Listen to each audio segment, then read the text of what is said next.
이번에 강의할 부분은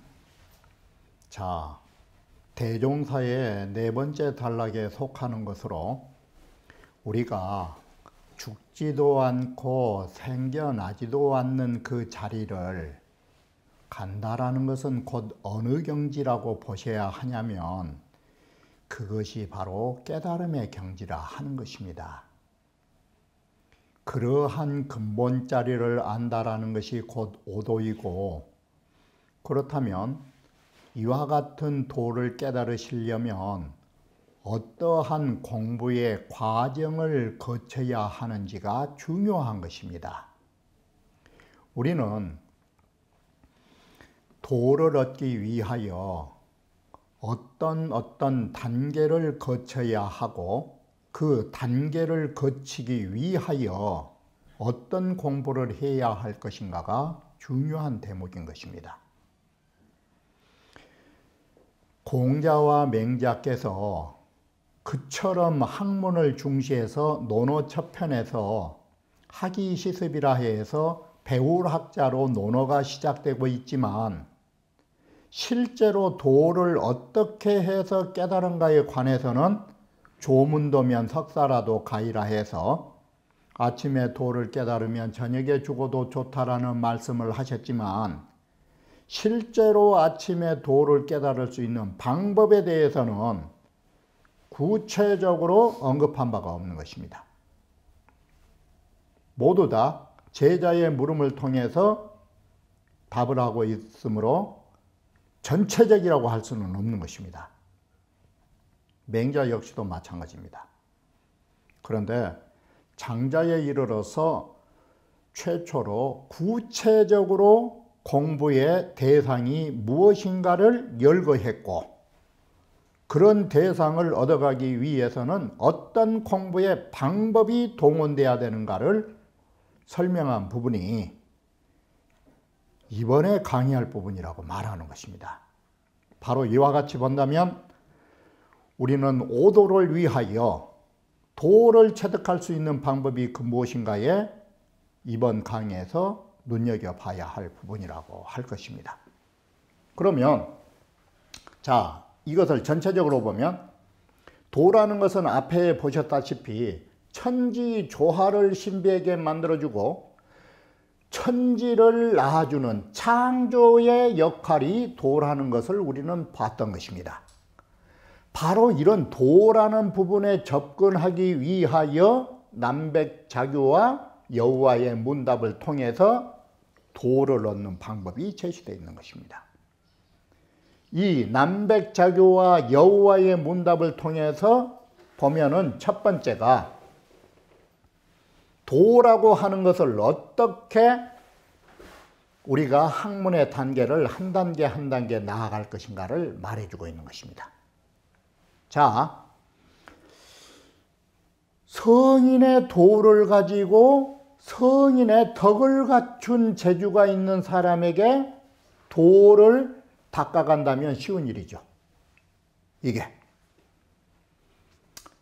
그러지만 이렇게 쉬운 일임에도 오히려 나는 그것을 고수하면서 이에 대한 것을 지켜왔던 걸 너한테 일러주겠다 할 때 3일 후에 천하를 내가 모두 잊어버리게 이르렀다. 천하를 잊었다라는 말은 세상을 잊었다라는 것입니다. 이게. 그래서 두 번째 단계 가면 망세가 왜 천하죠? 이미 천하를 벗어났다 이 소리가 세상을 잊었다인데, 이미 천하를 벗어나고서도 여기에 공부해서 또다시 이걸 지켜서 7일 후에 7일 공부 이후에 능히 모든 만물을 벗어던졌다.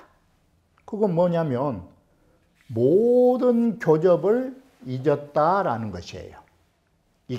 이 말은 앞에가 망세라면 이번에는 망인이에요. 다시 말하면 이 객관세계를 두 가지로 지금 논술을 한 것이에요. 세상이라고 하는 것과 사람이라고 하는 것으로. 이런 객관세계를 나는 두 단계를 거쳐서 벗어났다. 그 두 단계의 기간이 10일이었다. 성인의 도를 가지고 성인의 재주 있는 공부를 할 적에도 10일 만에 객관적인 세계, 객관적인 사람을 모두 잊었다. 이 외모로요, 이미 이러한 사람들을 모두 다 잊어버리고 또다시 이 공부를 고수해가지고 9일 만에 자, 외생은 뭐냐? 이 몸이에요. 몸을 말하면 아예요.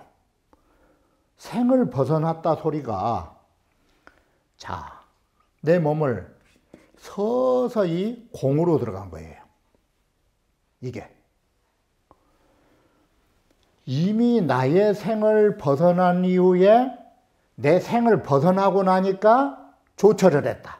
조철이란 말은 뭔 말이냐면 아침조자 통할철자로 아침에 햇살이 밖에 솟아오르는 것처럼 동트는 아침처럼 밝음의 세계가 왔다. 이 소리가 조철이에요. 아침에 햇살이 번지듯이 밝은 세계가 왔다. 자, 이와 같이 천하를 잊어버린 것으로부터 외생에 이르기까지가 공부하는 차례예요. 이렇게 해서 밝은 도를 통한 것이에요. 이게. 그리고 도를 통한 데로부터 고금에 이르는 단계는 여기서 눈여겨본 것이 뭔 말이냐면 이 조철은 5도예요. 5도 이전에는 공부 차례가 있어요. 5도 이전에는 공부의 차례가 있는 거라고요. 그런데 조철이라고 하는 이후로부터는 이 말은 5도 이후에는 이 끝부분까지는 공부 차례가 없이 이게 뭐냐? 일시에 이루어져요. 도를 깨닫고 나면 이 바로 도노의 경지로 가기 때문에 공부 차제가 없다 이 소리예요. 도노 돈수로 넘어가 보니까. 다섯 번째, 조철 이후에 는 견독이요. 도를 깨달은 이후에 이 말이에요. 아침 햇살처럼 밝음을 얻은 후에는 하나자리를 받다가 이 독자가 하나자리예요. 하나의 근본자리를 깨달았다 이 소리예요. 그리고 하나의 근본자리를 보고 난 뒤에는 하나의 근본이 되니까 여기에는 고금이라는 것이 없어지죠.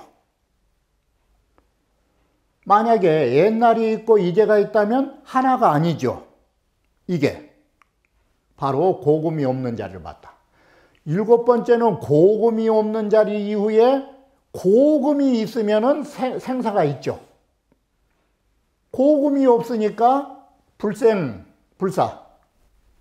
바로 이거 죽는 것도 없고 생겨난 것도 없는, 태어난 것도 없는 그 자리로 들어갔다. 생사가 하나 자리까지 갔다. 여기 정도에 오면 도가 나한테 존재하는 것이다. 이게.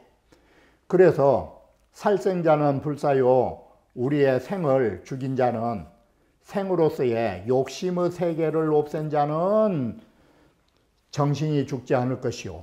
욕심을 부리는 삶의 몸뚱아리를 가지고 사는 자는 이건 살아있는 것이 아니라 살아있어도 죽은 거라고. 이 글이 이제 그렇게 나간 것입니다. 이렇게 해서 생사가 없는 자리를 가니까 기위물이 그 물댐이 그 마음자리가 여기를 일물이라고 쓰면 되죠. 물건 물자에다가. 그 하나의 물건자리가 어떻게 했느냐. 사물을 보내는 것도 보내지 아니한 것도 없고 맞이하지 않은 것도 없고 훼손되고 이루어지지 않은 것도 없더라. 바로 장영회성이라는 이 말은 어디에서 나오게 되냐면 사물을 접촉하는 데에서 맞이하고 보내고 맞이하고 일이 이루어지고 실패하고 이건 사물상에서 나온 것입니다. 바로 이런 사물을 처리하지 않은 것이 없다 이 소리예요. 바로 이게 뭔 소리냐? 하나의 근본자리의 마음이, 이게 육아로 말하면 이게 일이관지법이에요. 하나 자리에 가니까 이 세상 모든 일을 관통해서 일 처리한다 이 소리예요. 이게 관통처예요. 그 이름을 장자는 뭐라 했느냐? 세상사하고 얽히면서도, 령자, 세상사하고 얽히면서도 마음에 흔들림이 없이 편안한 자리라고 해서 영령이라 한다.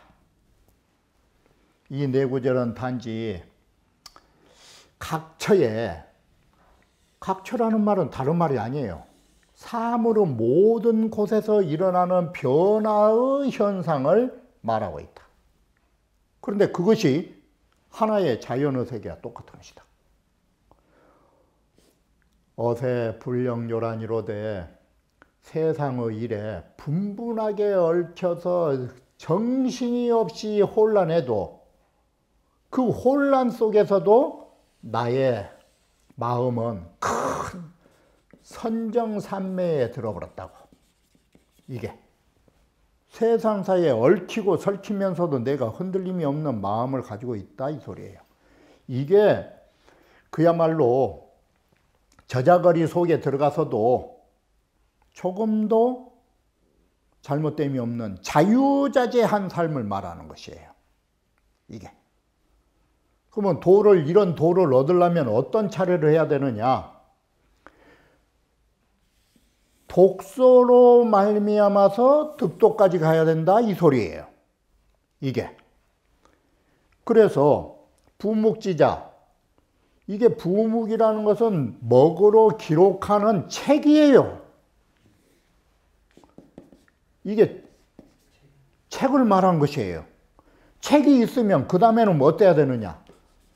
여기 음은 상통법인데 물락자가 즐거울 낙자 뜻이에요. 책이 있으면 즐겁게 읽어야죠. 그러면 이 두 개를 합해 놓으면 독서가 되는 것이에요. 이게. 글을 신나게 즐겁게 읽고 나면 그 다음에는 뭐가 되냐? 천명이라 보는 것이 밝아진다 이 소리예요. 눈이 열리는 것이에요. 쉽게 말하면 개안이라고 눈이 열려요. 안목이 열려. 독서를 하면 반드시 이게 통함을 얻게 되죠. 그 다음에는 서퍼라. 이게 서퍼는 두 가지로 해석하는데 선영과 같은 경우는 서퍼를 작은 소리로 말해도 모든 것을 깨닫는다 해서 깨달음의 마지막 단계로 봐요. 이게 독서를 통해서 이 네 단계까지 오면 독서를 통해 가지고 이 네 단계까지는 육아의 말로 하면 경물치제의 방법으로 인식을 추구하는 방법이에요. 이게. 그러면 그 다음에는 자, 먼저 알자 이 소리예요. 그러면 뒤에는 행해야 되죠. 실천이죠. 이게 5단계부터 시작해요. 수역, 필요로 하는 일을 한다. 수역, 필요한 행동을 한다. 다음에는 바로 이 오구라고 하는 것인데, 즐거운 마음으로 감탄하면서 노래하며 즐겁게 실천한다. 자, 7번째. 현명한 경지를 가야 된다. 현명은 현묘예요. 현묘한 경지는 뭐냐? 현명한 경지는 그것은 이 고요할 요자는 비로자와 공자와 뜻과 같아요.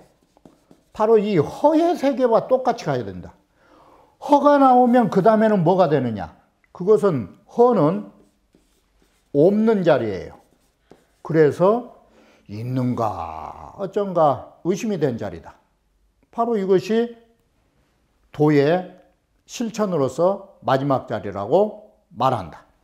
자, 이렇게 해서 우리는 먼저 선지후행의 방법으로 독서를 통해서 지식을 넓혀가서 나중에는 실천으로 도를 얻은 데까지 가야 된다라고 말한 것입니다.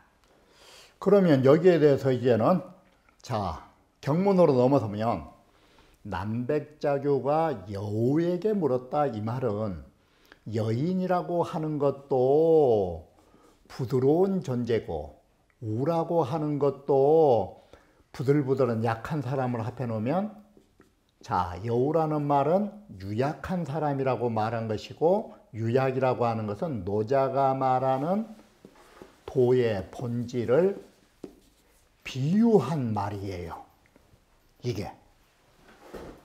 이것으로 사람 이름을 잡아놓은 것이죠. 여우에게 물었다.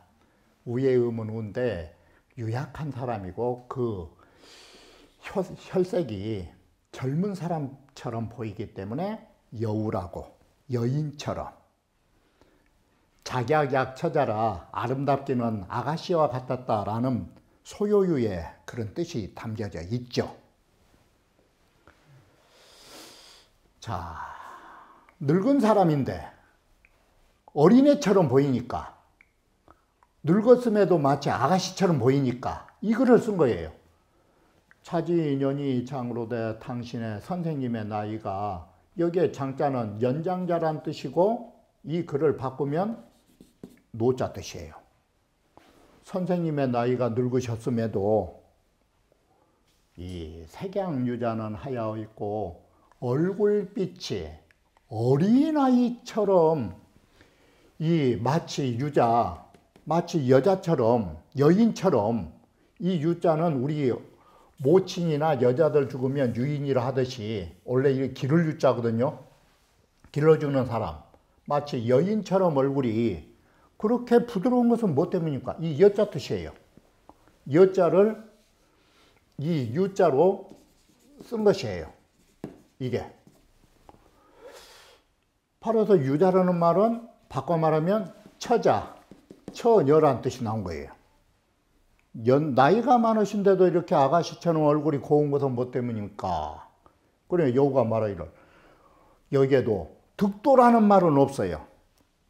그리고 오도도 없어요. 춘추시대만 해도. 그때는 도를 깨달았다라는 말을 문도라고 다 쓴 것이에요. 나는 도를 들었다라는 것은 귀로 들은 것이 아니라 마음으로 들은 것이에요. 그래서 조문도면 문도는 마음으로 도를 깨달았다 이 말이지 귀로 들었다 소리는 아니에요. 자, 도를 깨달으면은 몸까지도 늙은 사람도 아가씨처럼 몸이 변했겠다 이 소리예요. 그러면 이렇게 좋은 도를 안 배울 수 있겠습니까? 그래, 남백자규가 도 가득하랴. 아, 그러한 도를 저도 배울 수가 좀 있겠습니까? 그러자 여우가 깜짝 놀라고, 아, 어떻게 너 같은 사람이 가겠냐고. 잡이 긴 양이라 자네는 거기에 걸맞는 사람이 아닐세. 자, 옛적에 복량의라고 하는 사람은 성인의 재주로 총명함은 있었지만 성인의 도가 없었다 이 말은 덕이 없다 이 소리예요. 이 사람은 공자 제자 중에 재주는 있으나 덕이 좀 부족한 자공과 같은 부류의 사람들이다. 나는 성인의 도를 가지고 있으나 성인의 재주가 없다. 총명 자체를 놓아버린 사람이다. 이렇게 해서 무자를 쓴 것이에요. 이것은 공자 제자 안현과 같은 부류의 사람이에요. 그래서 여기 교진된 내가 그런 사람을 가르치고자 한다면 서기, 기, 과이, 성인호와 거의 아니 봐라, 성인의 재주는 있지만 성인의 도가 없는 사람을 내가 가르치려고 한다면 그런 사람들이 거의 과연 공부한다고 성인이 될 수 있을까? 난지지사예요. 그런 사람은 공부하기 참 어려울 거라고. 이 뜻은 모두 다 뭘 말하려는데 목적이 있느냐? 이 뜻은 모두 다 총명의 재주를 믿고 있는 것을 좋아하지 말라 이 소리예요. 이게 불연인된 그렇지 않은다면 성인의 도로 이 소리가 성인의 그런 훌륭한 덕을 가진 사람으로 총명한 재주를 가진 사람한테 도를 일러준다면 또한 시우건을 유수히 고조라 내가 이것을 참 고소해하고 있는데 이것을 참 내가 잘 지켜오고 있는데 내가 이 비법을 너에게 일러주마. 너가 도를 배울 사람은 아니라도 너가 묻기는 물으니 내가 일러주겠다. 3일 후에 능에 천하하고 내가 사흘이 지난 후에 능이 천하를 벗어났고 이게 앞에서 말한 세상을 잊었기 때문이다. 이미 천하를 다 잊어버렸지만 나는 또다시 이 공부를 고수하면서 7일이 지난 이후에 사람들과의 만남인 이 인자, 물자는 사람 인자로 보시면 되죠. 사람을 벗어날 수 있었고 이미 이 외물이로되 이미 사람들과의 접촉을 벗어났지만 여기에서도 또다시 내가 공부를 하니라고 고수를 했다. 이 나는 또다시라는 말이 여기에서 그치지 않고 한 걸음 더 나가서 공부하고자 이걸 고수해서 9해가 지난 이후에 내 몸을 벗어날 수 있었다. 바로 생명의 몸을 망각하게 이뤘다. 천하에서 물로 여기에서 나의 생으로 이렇게 점점 가까워지면 더욱더 이걸 벗어나기가 어렵다. 바꿔 말하면 이거 이질망자로 쓰면 되니까 내 자신에 가까울수록 주관적인 것일수록 이 벗어나기가 힘든 것이다. 근데 여기서 눈여겨보는 방법이 사흘에서 7일에서 9일로 홀수로 수행 방법이 이루어지고 있는 것이에요. 이것이 내수가들의 언어예요. 용어예요. 내면에 수행한 사람들의 용어인데 우연스럽게 이것이 마치 불교에서 쓰는 용어와 같은 것이 일치하고 있어요. 이렇게 내 목숨이라는 생까지도 망각한 이후에는 도가 통했다가 아침 햇살처럼 밝아졌다. 그래서 우리는 몸을 버린 자만이 망아, 이것을 한 자만이 바로 도를 배울 수 있는 사람이 된 것이다. 그래서 망아여라, 학도이니 도를 배운 사람이 이 하나의 관문을 참 통과하기가 어려운데 그친 거예요. 이게. 그래서 이 하나의 관문, 이게 관문이 다른 게 아니에요. 사생관문. 죽고 사는 관문을 통과하면 우리의 견해가 바뀌지 않을 수가 없다. 이 소리예요. 이 말을 바꿔 말하면 바로 뭔 말이 되느냐. 이 소리가 되는 거예요. 생사라고 하는 일대사를 벗어나면 이 소리예요. 죽는 일, 사는 일, 이 일대사를 벗어나 버리면 나의 안목의 견해가 밝아진다 이 소리예요. 조철이라는 것은 앞에서 말했듯이 이른 아침처럼, 해 뜨는 아침처럼 밝은 하늘을 맞이하게 된다. 이 아래로부터는 단지 번갈아 가면서 앞으로 나아간 것이니 대학에서 말하면 정 이후에 일정한 방향이 설정한 이후에 마음이 고요하고 고요한 뒤에 몸이 편안하고 이런 차제로 넘어가는 과정과 같다. 아침의 햇살처럼 그렇게 밝은 오도를 도를 깨닫고 난 이후에야 도를 깨달았더니 하나 자리를 받고 앞에서 말씀드렸듯이 한 근본 자리를 받고 하나의 근본 자리를 깨닫고 난 뒤에는 하나의 근본 자리에는 고금이 없어지고 고금이 하나고 고금이 없어진 후에는 불생불멸 자리 죽는 것도 없고 태어난 것도 없는 자리로 갔다. 생사가 하나다. 여기 오면 벌써 도가 나한테 있다. 그래서 살생자난 불사요 할 때 생을 죽이는 자난 이 말은 이 생자가 뭐냐? 마음심자를 썼는데 여기에는 좋지 못한 마음, 즉 인심이나 지각이 붙은 마음이에요. 이 아르마리가 붙은 마음을 없애면 뭐가 안 죽느냐? 정신과 진리가 살아난 것이에요. 그러면 이것은 죽이는 것은 바로 죽지 않는 방법이에요. 이게 바로 이 죽인다라는 것은 인간이 욕심을 없애는 것이 그것이 사람 죽는 방법이 아니에요. 그런데 이 생자가 아까 처음에 말했듯이 이 마음으로 이 지각으로 넘어가는데 자꾸 마음속에 지각을 낸 사람은 어떻게 할 것이에요? 쉽게 말하면 생이라는 것이 살아가는데 일어나는 욕심인데 이 욕심을 내면 낼수록 사람은 살아가 있는 것이 아니에요. 이건 죽은 것이지. 그래서 그 마음을 내면 이 말이 여기에 마음심자는 좋은 마음이 아니에요. 바르지 못하고 좋지 못하는 마음이에요. 이렇게 좋지 못한 마음을 내면 자연히 사람의 정신과 진리는 사라지게 된다. 그러면 이것은 몸뚱이가 아리가 몸이 살아있어도 이것은 살아있는 가치가 없는 것이다. 그래서 여기에 마음심자에다가 뭘로 이 글을 썼느냐? 인심지각으로 글로 맞춘 거예요. 이게. 사람이 살아갈 때 보통 사람들은 이놈의 지각, 좋지 못한 시비 분별하는 아르마리 이런 것들이 어느 시각인들 싹트지 않은 때가 없기 때문에 이걸 생이라고 말한다. 바로 여기에서 생자의 정의가 밝혀진 거예요. 이게.